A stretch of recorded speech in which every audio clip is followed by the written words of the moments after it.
So as promised, I'm here today to explain why I think that AMD's FSR is going to kill NVIDIA's DLSS. Now before getting any further, let's address the elephant in the room, and that is FSR's picture quality.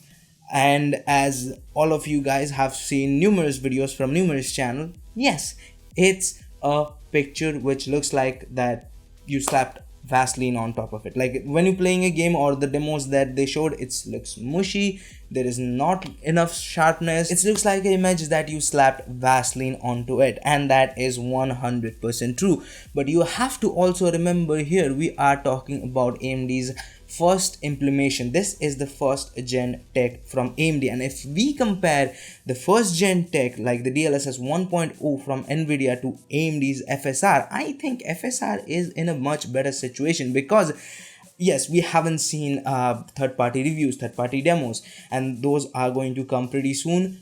And hold your socks till then. So what I'm trying to say is, when DLSS 1.0 first launched, it had its own problem. To be honest, it was a heaping mess pile of hot garbage. Not only it didn't look good, but it also came with its own problem like artifacts, bugs, and a lot of those kind of things. And there wasn't not enough a game for DLSS 1.0. And if we compare that to FSR, at least what AMD is saying and showed us, it is not the best picture quality, but it has much more broader game support from the launch, and it is also a open standard. So that means not only AMD's GPUs will be able to use it, but also Intel, Nvidia can use that technology. And that's, I think, the biggest thing about FSR. And I know some of you might say that, well,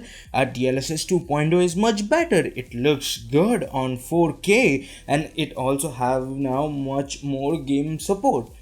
That is true, but guys, did you notice what you said? It looks good on 4K. Did you have seen videos like where people are trying to use DLSS 2.0 with 1080p or 720p? It doesn't look good. Nope, it doesn't. And that is where I think Nvidia is underestimating AMD and Dr. Lisa Su.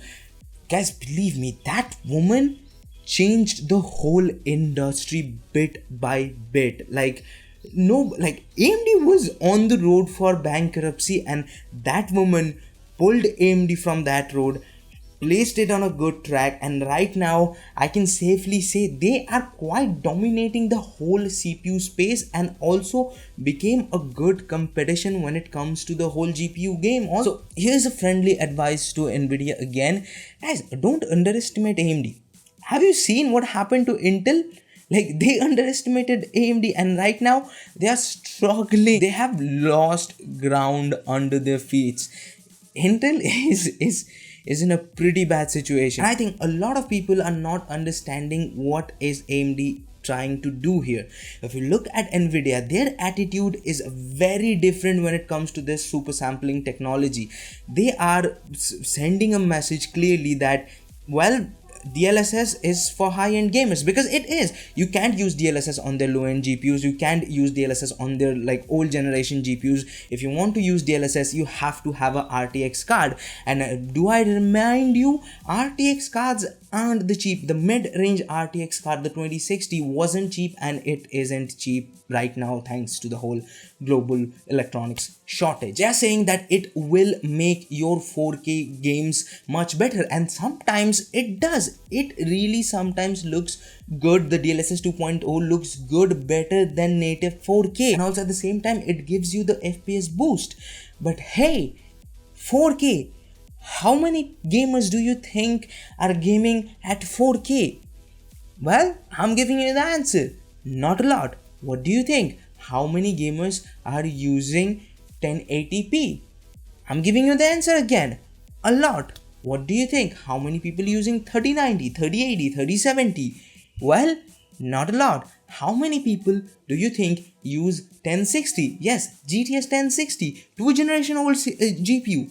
Well, a lot. By Stream survey, it is still the most popular GPU currently right now in the market. People are using it because it was, and to be honest, it is a good GPU, and in the current market it is a really good GPU. And do I have to remind you, DLSS is only for Nvidia GPUs, and again high-end Nvidia GPUs. But on the other hand, AMD is making FSR a open standard. Not only AMD GPUs can use it, but also Intel GPUs can use it. And if Nvidia wants, they can also use it. And not only GPUs, AMD's APUs can use it. Their old generation GPUs can use it. So if you have at 400 series GPUs from AMD till now, like the modern gen RDNA 2 GPU, you can experience FSR. If you have a APU, well, you can experience FSR, and that's a freaking great thing. And why, you may ask? Well, AMD and Nvidia doesn't make games, developers make games. And yes, AMD, Nvidia sometimes helps publication houses and developers to develop their games, but at the end of the day, they are not the one who are coding, optimizing for those games, right? And developers want everybody to experience their game, and it doesn't matter what kind of a hardware you want.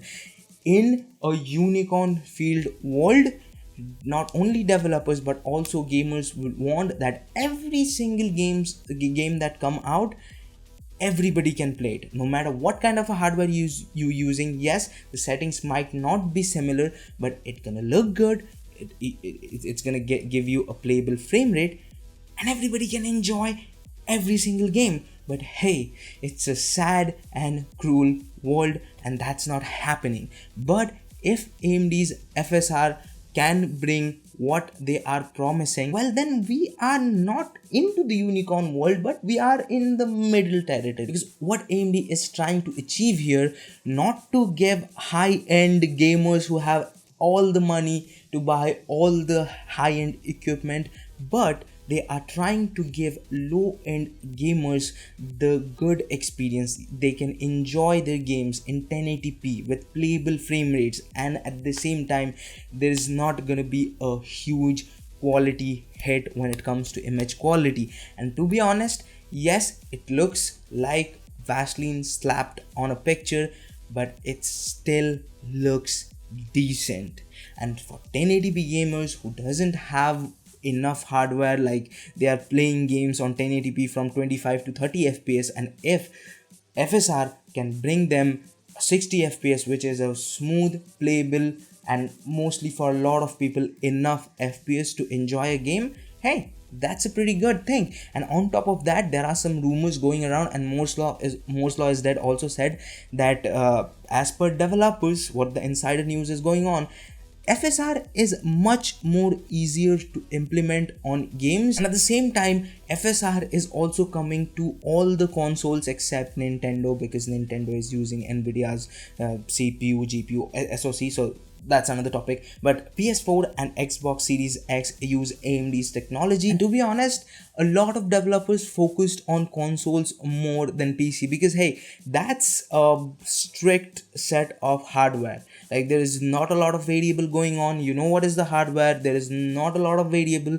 and you can optimize games for console like as much as you can. Like, it's much more easier to optimize games for consoles. And if they can implement FSR, that means a lot of developer will automatically implement FSR for AMD GPUs. And because it is much more easier to implement, I think that developers will prefer FSR more than DLSS, because we have all heard the news that DLSS is not that easy to implement on games, and that is one of the biggest reason that even after all these years, I think it's been 3 years I think 3 years that DLSS has been announced, we haven't have enough games. Like, not every single game is coming out has DLSS 2.0. And if all the rumors which are coming out are true, then AMD is preparing RDNA 3 to, you know, showcase FSR's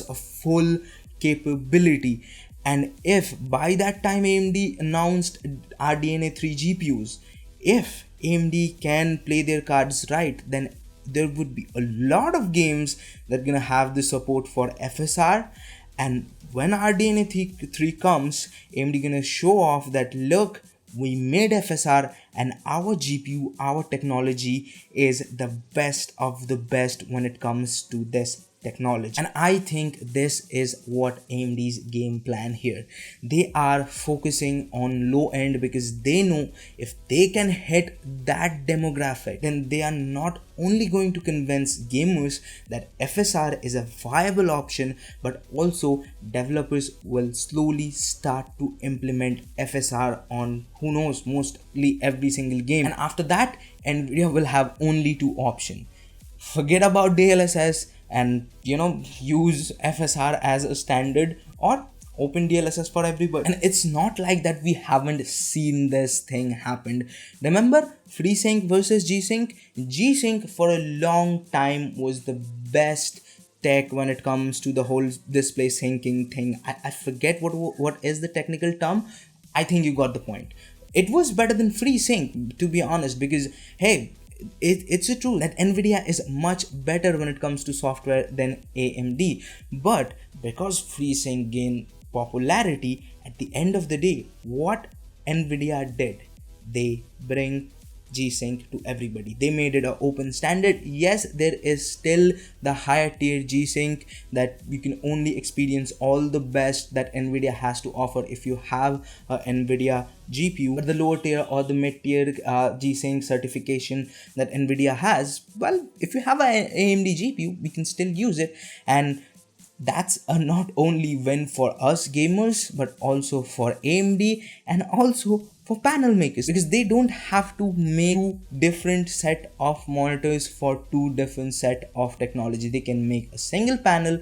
They can say, well, this support G-Sync, and it doesn't matter what GPU you have, you can use G-Sync. And that's a win-win situation for everybody. And I think if there is a huge if everything goes right, and if AMD can play their cards properly, we will see this thing happen again and again. We gamers and consumers will win again. So hey, that was it for today's video. If you liked it, hit the like button. If you don't, leave it a dislike. Feel free to do it, although it will hurt. But again, you can do whatever you want. Okay, you are a free man. I hope you are. And if you want to watch more videos from us, check out this video right here. And if you want to subscribe, but do it by here. And this is Akash. I'll see you guys in the next one. Peace.